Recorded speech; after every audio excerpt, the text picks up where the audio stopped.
My mom banned my son's ninth birthday because my sister's kids didn't feel special enough. So we packed that night and disappeared. A year later, the cousins saw how happy my kid was, and my sister couldn't handle it. The meltdown that followed shattered the family.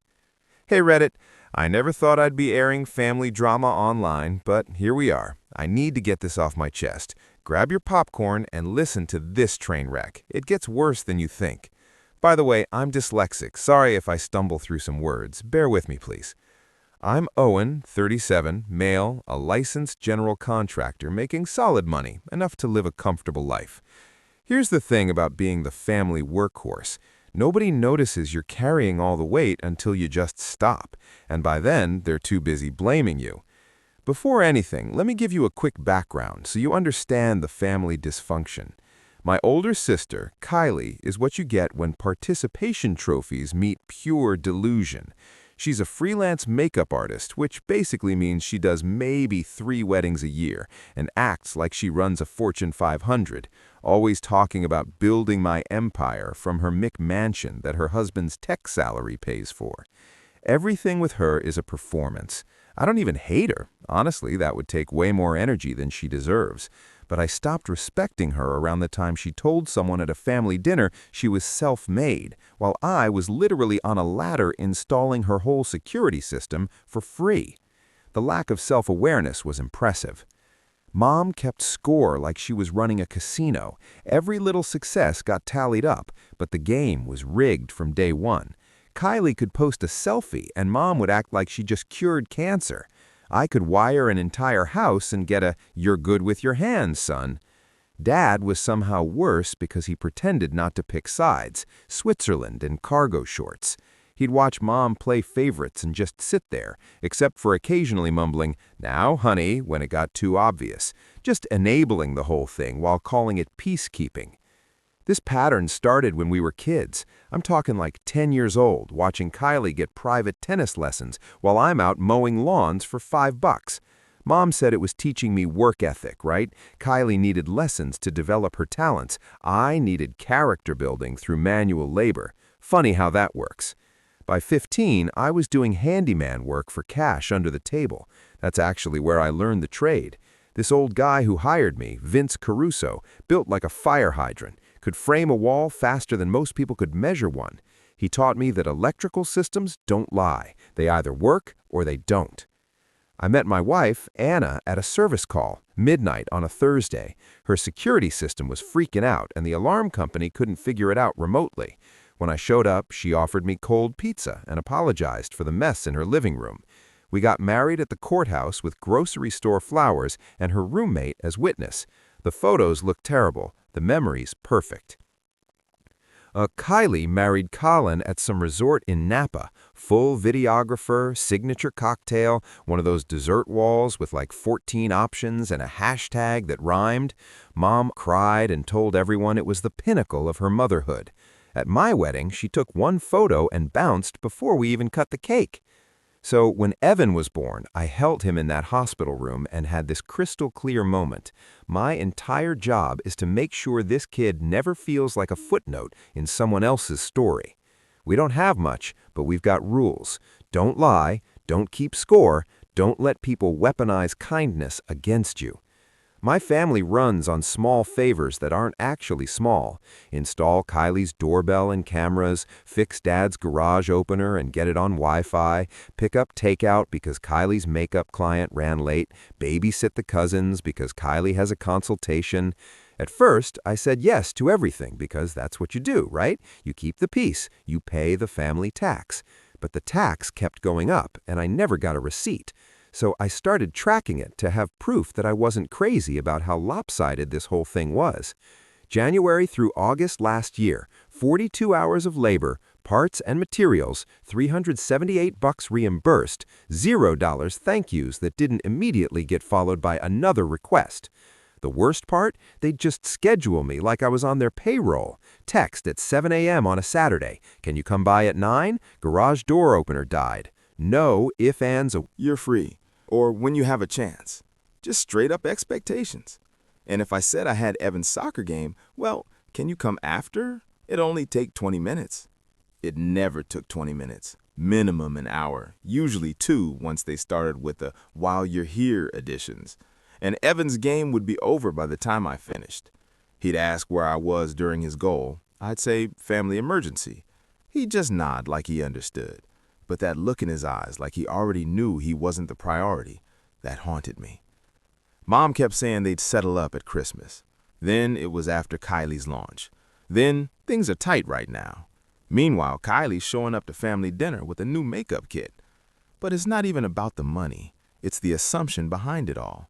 Our schedule's negotiable. Theirs is set in stone. Evan's needs are flexible. Their kids' feelings are like constitutional rights. Our boundaries are selfish. Their demands are family obligations. Last year, we tried doing a joint birthday party for Evan's 8. It made sense. Mom said the cousins should celebrate together. Sharing meant Evan basically faded into the background while Kylie's kids ran the show and got a cake. I watched Evan blow out his candles, 3 out of 8, because Kylie's kids wanted to help, and something in me just cracked. Evan asked me later if joint meant not really mine, and Anna cried in our bathroom. I stood outside that door staring at the smart thermostat I'd installed in my parents' house and thought about sending them an invoice for emotional damages. I didn't, though. Felt too small. Also pointless. Meanwhile, they'd been auditing my worth since I could walk, but somehow that was just family standards. I was about to find out exactly how messed up those standards really were. Saturday morning, the day before Evan's 9th birthday, I swung by my parents' place to borrow their folding tables for the party. We needed extras for food and gifts. Dad's in his recliner doing his best impression of furniture, TV on but muted. That's his default setting when things are about to explode. Mom's in the kitchen making coffee. The air's got that pre-fight tension where everyone knows what's coming. Kylie's there too, sitting at the counter, scrolling through emails. She glances up when I walk in, does this weird smirk thing and goes right back to her phone. Mom sets a mug down hard enough to make her point clear. We need to talk about tomorrow. I just wait.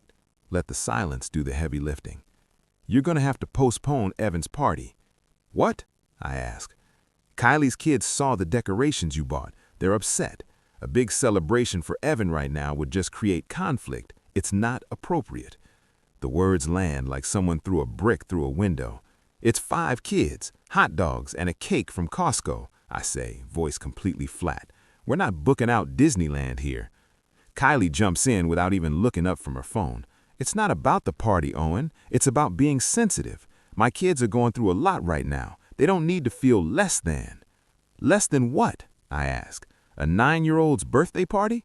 They're dealing with the separation, Kylie says, finally looking up.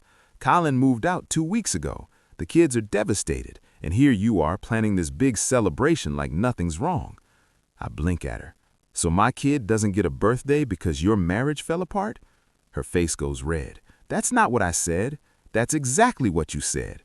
Mom does her guilt trip voice. If you insist on going forward with this, selfishly, then don't bring him here afterward. We won't reward that kind of behavior. Reward what behavior? I ask. Celebrating my son? Causing unnecessary pain to your nieces and nephews, Mom says. Family comes first, Owen. Sometimes that means making sacrifices. I've been sacrificing for this family my entire life, I say. Evan hasn't. He's 9. He gets a party. Dad clears his throat and sits there like a decorative plant, completely useless. Something clicks in my brain right then. Not anger, recognition. I see the whole pattern laid out like a blueprint. My kids' happiness is somehow a threat to their whole ecosystem. The math is completely messed up and always has been. Okay, I say, super calm. I hear you. I leave the tables right where they are and walk out. Don't slam the door. The silence says plenty. In the truck, I just sit there for 5 minutes with my hands on the wheel. My phone buzzes. Kylie, don't be dramatic. We can celebrate him next month. I turn the phone off. That night, I'm sitting at our kitchen table with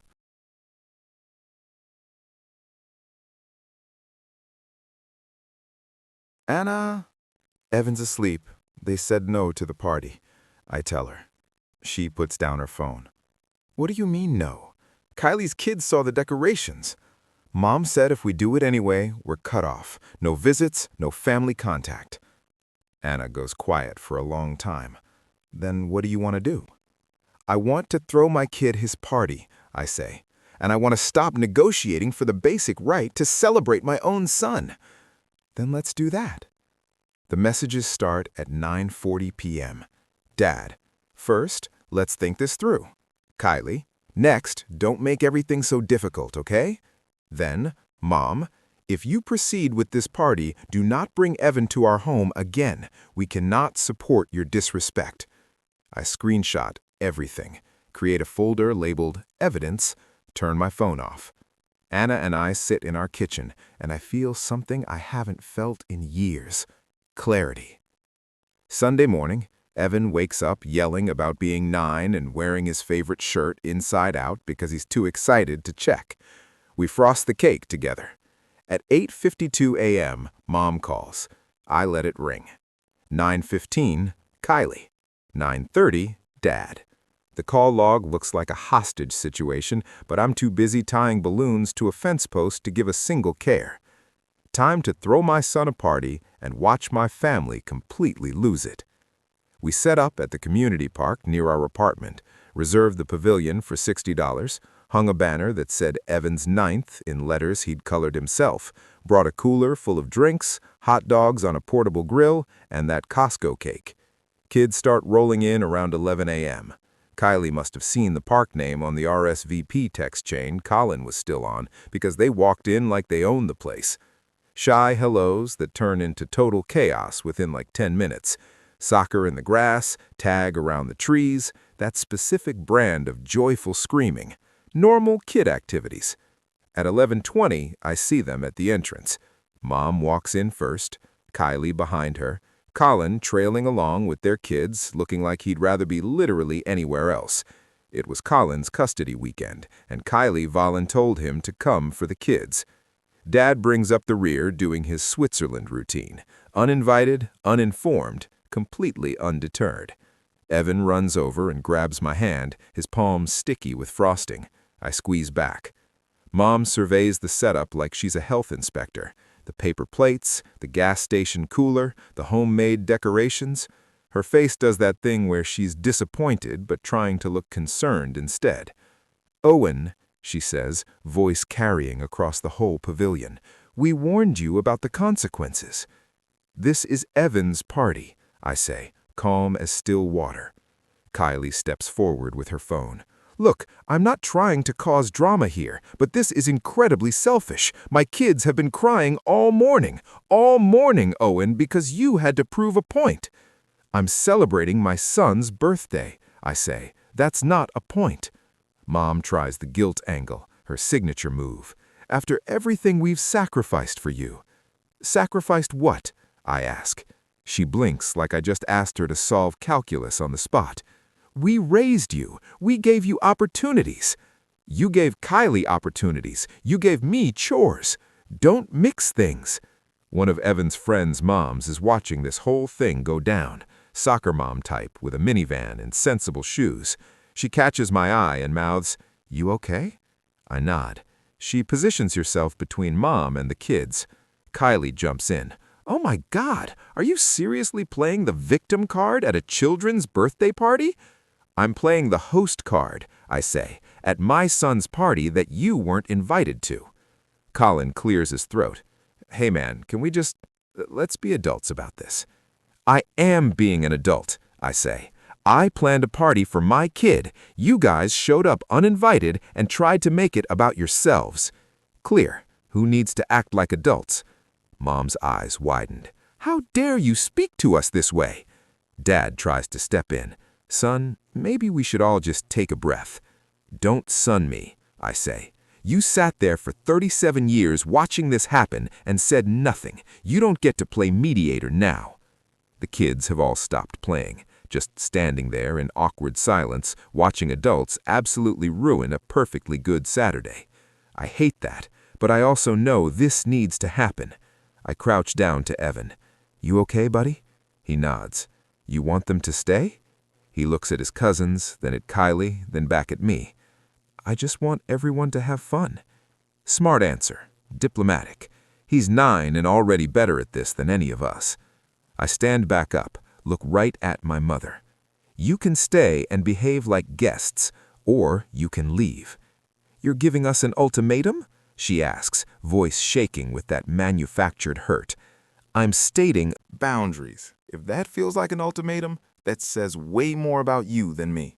Kylie tries to storm closer, but Colin catches her arm. She yanks free. You know what? Fine. Enjoy your little party. When your son asks why he doesn't have a relationship with his grandparents, you can explain how your ego was more important than family. When he asks, I say, I'll show him the screenshots of you threatening to cut him off if I celebrated his birthday. I'll let him decide who actually valued family. Her face goes completely red. Mom looks like someone just slapped her. Dad's just staring at his shoes. I turn to the kids. Who wants hot dogs? The pavilion fills with enthusiastic yelling.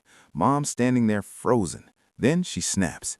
If you walk away from us like this, don't come back ever. We won't be disrespected in front of children. We won't be blackmailed in front of them either, I say.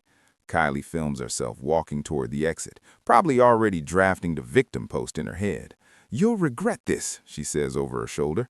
I regret wasting 42 hours of labor on your whole house automation, I say. This actually feels pretty good. Kylie storms off first. Mom and Dad follow in a huff. Colin hangs back long enough to tell the kids they can stay, then slips out. We eat hot dogs. Somebody spills lemonade. Somebody scores a goal and does a backflip.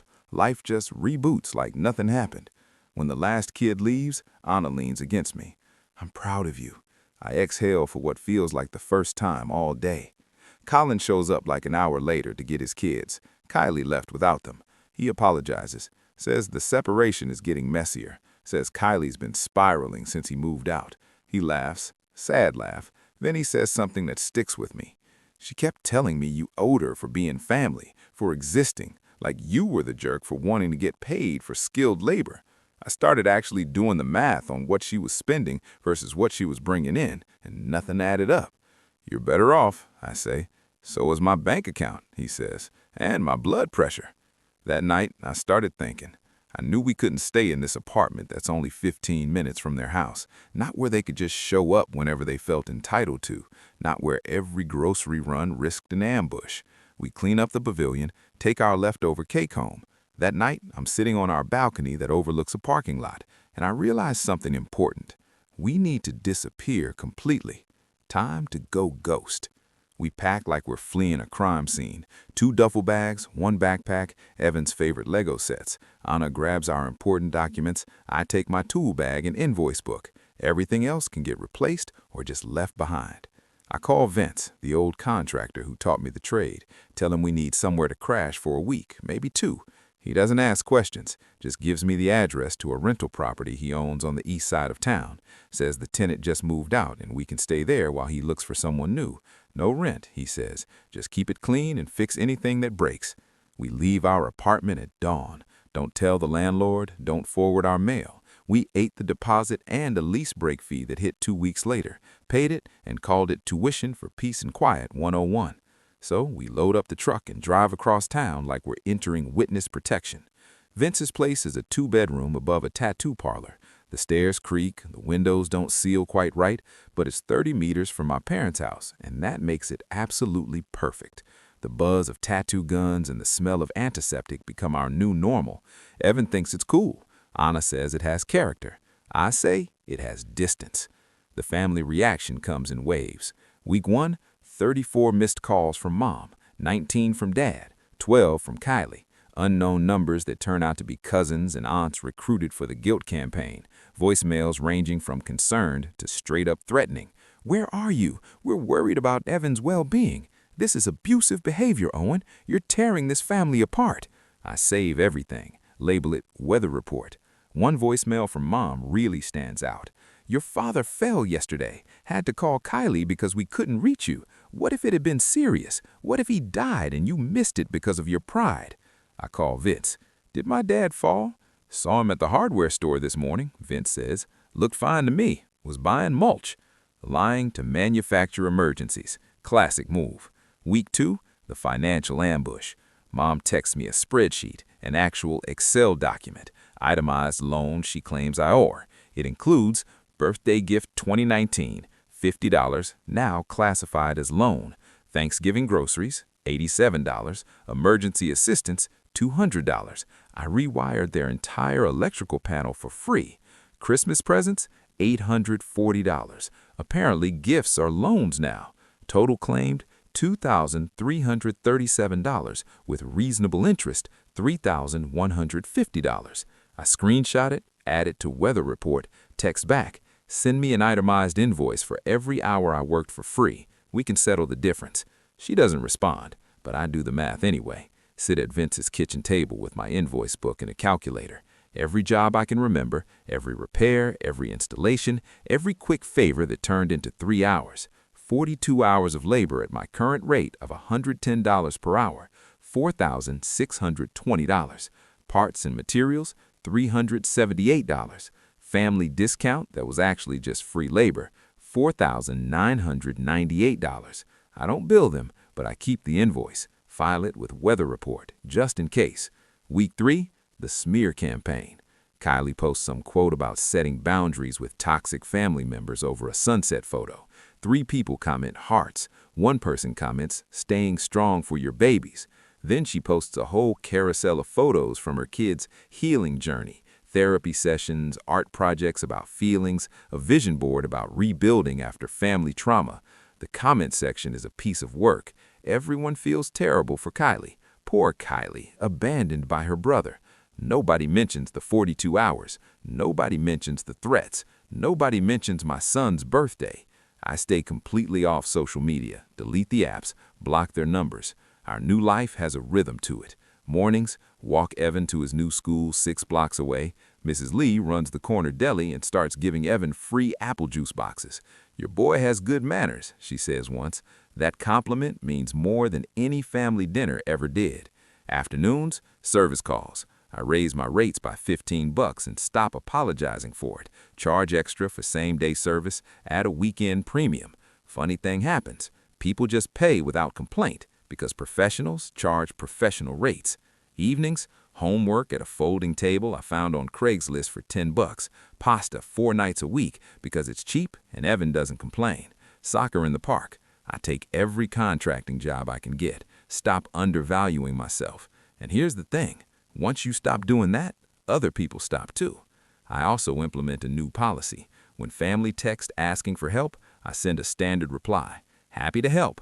Rate is $110 per hour. Weekend rate, $140. Payment required upfront via Venmo. Mom replies, this is ridiculous. Dad replies, we're family. Kylie replies with a screenshot of a Yelp listing for a different contractor and a laughing emoji. I reply to all of them. Great, hire them. They don't. In November, Dad calls at 6 a.m. The smart lock system on the front door is acting up. Your mother can't get to her appointment. I can come Wednesday at 3 p.m. Rate is $110 plus parts. Venmo first. Long silence. You're really doing this. I am. You raised us better than this. You raised me to work for free and accept scraps. I'm doing way better than that. He hangs up. They hire a contractor who charges $185 and apparently messes up the installation so bad they need a second guy to fix it. Cost them $340 total. Mom texts the photo of the bill with the caption, "This is what happens when family abandons family." I type out like 6 different responses. Settle on, "That's what market rate looks like." She blocks me. Good. During that time, Evan was changing. Gradually, like a plant finally getting actual sunlight after years stuck in a closet. He sleeps through the night, stops tensing up when my phone rings, stops asking, "Are we going to Grandma's?" Starts asking, "Can Ben come over?" And "Can we get pizza Friday?" The answer becomes yes more often. Not because we suddenly have more money, we definitely don't, but the emotional tax is just gone. We're not constantly calculating how to keep the peace or manage other people's feelings. We're just living. We started 2 funds, one labeled emergency and one labeled Evans College. We feed them with tips and side jobs, $5 here, $20 there. Sometimes Anna picks up alterations work from neighbors and tucks cash in. The numbers grow slow at first, then faster. Boring and sacred at the same time. I get way better at estimating jobs, at spotting scope creep, at saying that's an additional charge without flinching. One client tries The family guilt trip on me. Says her contractor nephew charges way less. I tell her to hire him. She calls back 2 days later, pays my rate without negotiating. Word spreads. I'm the guy who shows up on time, fixes things right the first time, and doesn't lie about timelines or costs. Business picks up. Not everything's easy, though. February, the truck needs transmission work, $1,240. We're sitting in the mechanic's waiting room, get the quote, and I feel that old panic rising. But Anna squeezes my hand and says, we'll figure it out. We dip into the emergency fund, eat ramen for 2 weeks, skip the movies. Evan asks if we're poor. We're careful, I say. He thinks about it. Careful sounds smarter. Anyway, in March, I run into Kylie at Target. She's in the cosmetics aisle, loading up her cart with makeup even though she hasn't had a booking in weeks. She sees me, does this fake surprised face. Oh my God, Owen, I didn't know you shopped here. Where else would I shop? I ask. I just mean, never mind. She looks at my cart. Work boots, zip ties, batteries. Still doing the handyman thing? Still doing the part-time makeup thing? I ask back. Her face goes nuclear. I'm building a business. I'm building a life. One has income. She looks like she wants to throw a basket at my head. Instead, she says, you know, Mom had a health scare last month. Nobody could reach you because I blocked everyone. What if it had been serious? Then I would have found out at the funeral, I say, along with everyone else who wasn't on the approved list. She stares at me like I just grew a second head. You've changed. No, I say. I just stopped pretending the cost was worth it. She walks away without her baskets. I buy my boots and head home. The texts keep coming, though, from different numbers, different tactics every time, testing for weak points. From Mom, your father's turning 65. From Dad, we miss Evan. This isn't fair to him. From Kylie, when are you going to stop being petty? I respond to exactly none of them. Complete radio silence. Total blackout. Here's what they don't get. I'm not making a point. I'm not waiting for an apology. I'm just done. Not mad, not hurt, just done. Like a book I closed. Summer comes. We take Evan to the community pool every Saturday. $3 admission, pack our own snacks, sunscreen from the dollar store. He learns to dive off the board. Anna reads books in a lawn chair. I float on my back and think about absolutely nothing. It feels like winning. In August, Evan's school counselor calls. My stomach drops until she says, I wanted to tell you Evan's emotional regulation has improved dramatically. Whatever you're doing at home, it's working.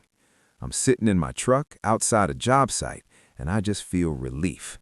We barely talk to my parents. They send holiday cards, Thanksgiving, Christmas, Easter. Each one has a passive-aggressive subtext about forgiveness and second chances and how family should come first. We decline with one sentence each time. Thanks, we have other plans. They send photos of matching pajamas and coordinated table settings.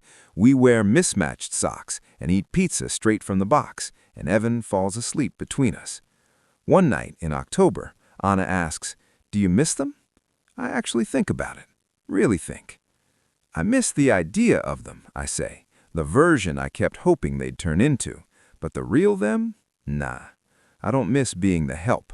I don't miss wondering when the next ambush is coming. A whole year rolls by. Quiet.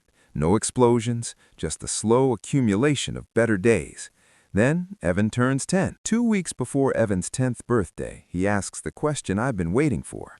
Can I invite my cousins to the party? You can invite anyone you want, I say. They might not come.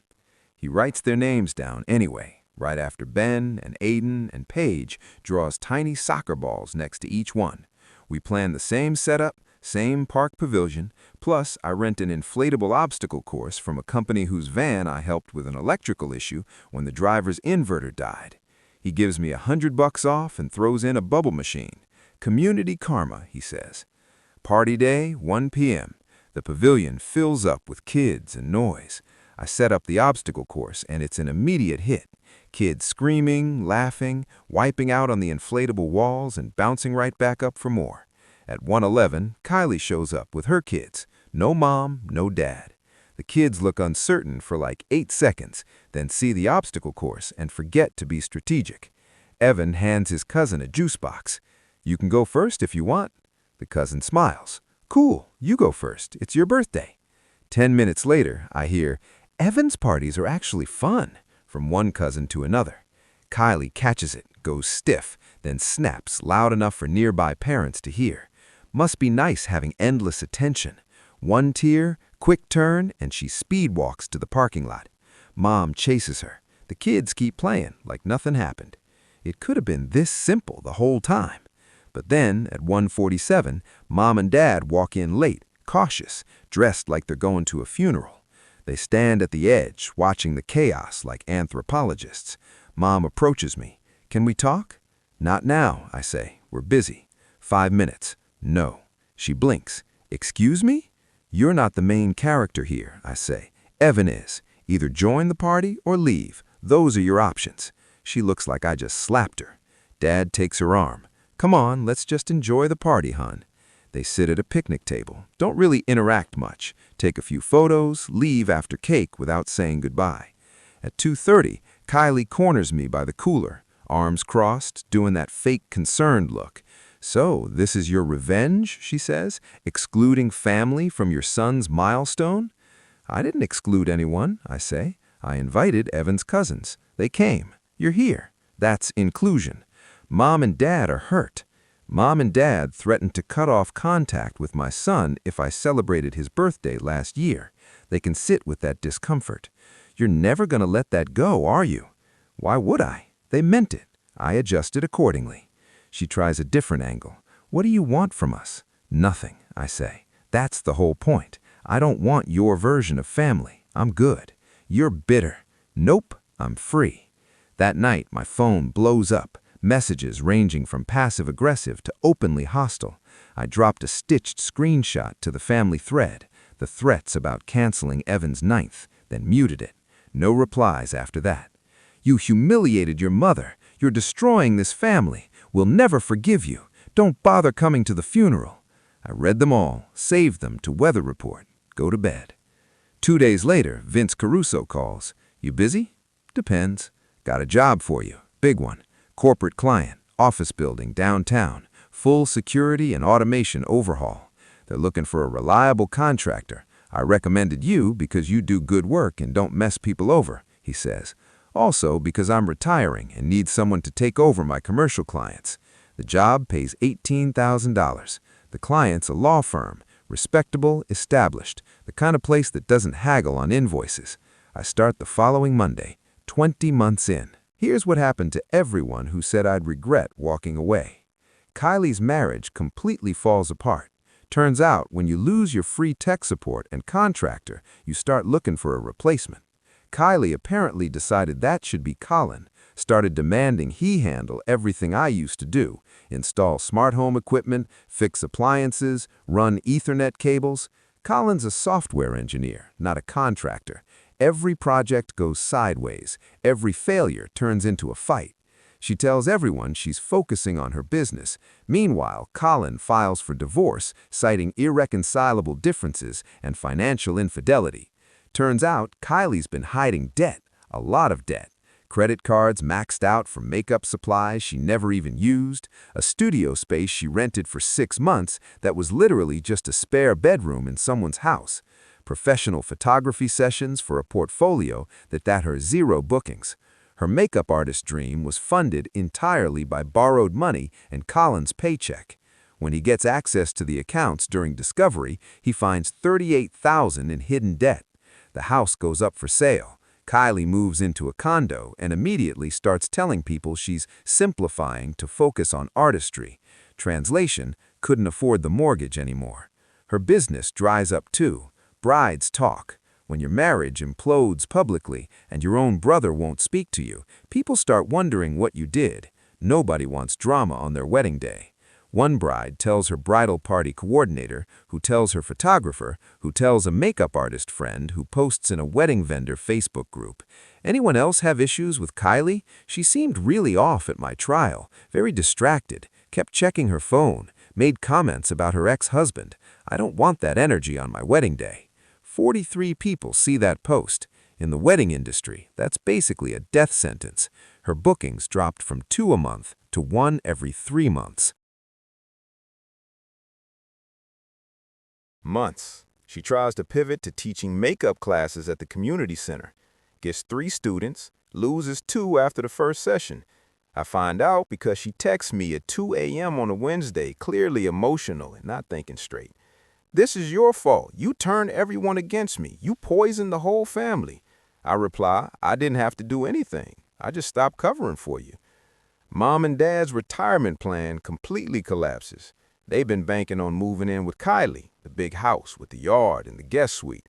When Kylie's marriage explodes and the house sells, that plan just evaporates. They try to downsize, but the market's brutal. Their house needs work I used to do for free. New buyers want things fixed. Professional quotes come in at $14,000 for basic repairs. They try to negotiate. The buyers walk. 3 more potential sales fall through for the exact same reason. They finally sell at a $30,000 loss and move into a townhouse 40 minutes away. According to my Aunt Helen, they hate it. Too small, too loud, no space for the grandkids to visit. They blame me, obviously. Dad calls in March not to apologize, to discuss options. "Your mother and I have been thinking about multi-generational living," he says. "It makes financial sense. We could pool resources." Translation, "Can we move in with you? Our place is 2 bedrooms. I say there's no room. You could look for something bigger. We'd contribute to rent. With what money?" Silence. "We're good where we are," I say. "You'll figure it out." He hangs up. The extended family fractures. Most people pick sides. A surprising number pick mine. And Helen says she's been watching the dynamic for years and is relieved someone finally called it out. 2 cousins reach out saying they dealt with similar situations. An uncle I barely know sends me $200 with a note that says, "For Evan's college fund." The ones who pick Mom and Kylie, they stop reaching out after about 4 months when they realize I'm not coming back. Just silence. The smear campaign backfires, too. Mom tries to rally the church community, paints me as the ungrateful son who abandoned his family over nothing, but she makes the mistake of doing it at a potluck where Mrs. Lee's there, the lady whose deli got broken into and whose security system I installed for free at 11 p.m. on a Saturday. Mrs. Lee was there dropping trays for her sister's church potluck. She stands up and says, "That boy has more integrity in his pinky than most people have in their whole body. Maybe ask yourself why he left." 4 other people nod. Mom leaves early, hasn't been back to that church since. Kylie's makeup business tanks completely. Reputation matters in that world. And when your own brother won't speak to you, when your marriage explodes publicly, when brides start